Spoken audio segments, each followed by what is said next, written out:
Assalamualaikum warahmatullahi wabarakatuh. Saya Nur Hayati, perwakilan dari kelompok 2 yang beranggotakan 1. Sofa Asia, 2. Nur Hayati, 3. Damayanti Purbasari, 4. Sila Safira Ilhami, 5. Solehatul Fitria. Dengan dosen pembimbing Ibu Rati Indah Kartika Sari. Video kali ini saya akan menjelaskan tentang anatomi fisiologi organ yang berhubungan dengan sistem peredaran darah manusia. Organ yang berhubungan dengan sistem peredaran darah manusia. Yang pertama, ada jantung. Darah yang mengalir ke seluruh tubuh membutuhkan mesin pemompa, yaitu jantung. Sementara darah yang ada dalam tubuh akan tetap berada dalam pembuluh-pembuluh darah, yaitu pada pembuluh darah kecil dan pembuluh darah besar. Tanpa adanya organ-organ peredaran darah, maka darah tidak akan bisa mengalir ke tubuh. Organ jantung merupakan salah satu organ dalam sistem peredaran darah yang terletak dalam rongga dada, tepatnya di antara paru-paru. Jantung memiliki posisi yang miring sehingga bagian ujungnya yang runcing atau apek menunjukkan ke arah bawah kiri pelvis dan ujungnya menghadap ke atas bahu kanan. Jantung memiliki dua lapisan, yaitu lapisan dalam atau perikardium vesiral dan lapisan luar perikardium parietal. Pada lapisan jantung terdapat cairan pelumas yang berfungsi untuk mengurangi gesekan ketika jantung memompa darah. Selanjutnya ada cara kerja jantung. Ruang jantung ada 4, yaitu serambi kanan, serambi kiri, bilik kanan, dan bilik kiri. Keempat ruang jantung ini dipisahkan oleh sekat jantung dan dilengkapi oleh 4 katup. Fungsi katup jantung dalam membantu kerja jantung adalah mengatur arah aliran darah sehingga darah tidak mengalir kembali ke ruang sebelumnya.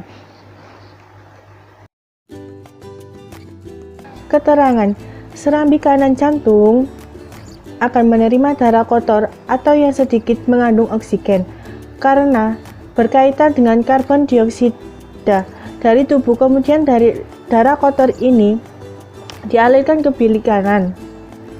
Lalu oleh bilik kanan, darah kotor akan dipompa menuju paru-paru untuk proses pertukaran karbon dioksida dengan oksigen.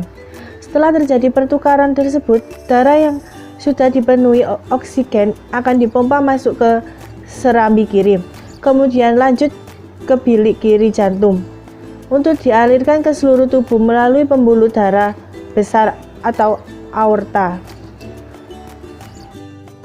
Yang kedua ada pembuluh darah. Pembuluh darah adalah jalur untuk darah yang mengalir ke seluruh tubuh dari jantung ke jaringan tubuh. Begitu juga dengan sebaliknya. Pembuluh darah dibagi menjadi 3 macam, yaitu pembuluh arteri, pembuluh vena, dan pembuluh kapiler. Pembuluh darah dibagi menjadi 3. Yang pertama, ada arteri. Pada pembuluh arteri adalah pembuluh darah yang membawa darah dari jantung menuju pembuluh darah kapiler. Fungsi dari pembuluh darah adalah mengalirkan darah dari jantung ke seluruh tubuh. Pembuluh arteri menghantarkan oksigen nutrisi ke semua sel, mengangkut zat buangan, misalnya karbon dioksida, menjaga keseimbangan mobilitas protein kimia. Unsur-unsur dari sistem kekebalan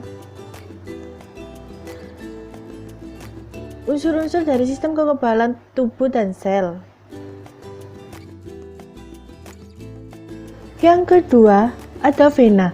Pada pembuluh darah, vena berfungsi untuk mengangkat karbon dioksida, menyalurkan darah dari seluruh tubuh menuju jantung. Yang ketiga, ada pembuluh kapiler. Pembuluh kapiler merupakan pembuluh kecil dengan diameter kurang lebih 5-10.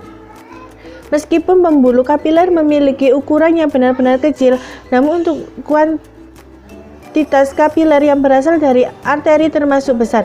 Agar semua daerah sayatan yang melintang pada aliran darah meningkat, pembuluh kapiler merupakan penghubung antara pembuluh arteri vena di mana tempat terjadinya pertukaran zat absorpsi nutrisi pada usus filtrasi pada ginjal, absorpsi sekret kelenjar. Hanya itu yang dapat saya sampaikan tentang penjelasan organ yang berhubungan dengan sistem peredaran darah manusia. Wassalamualaikum warahmatullahi wabarakatuh.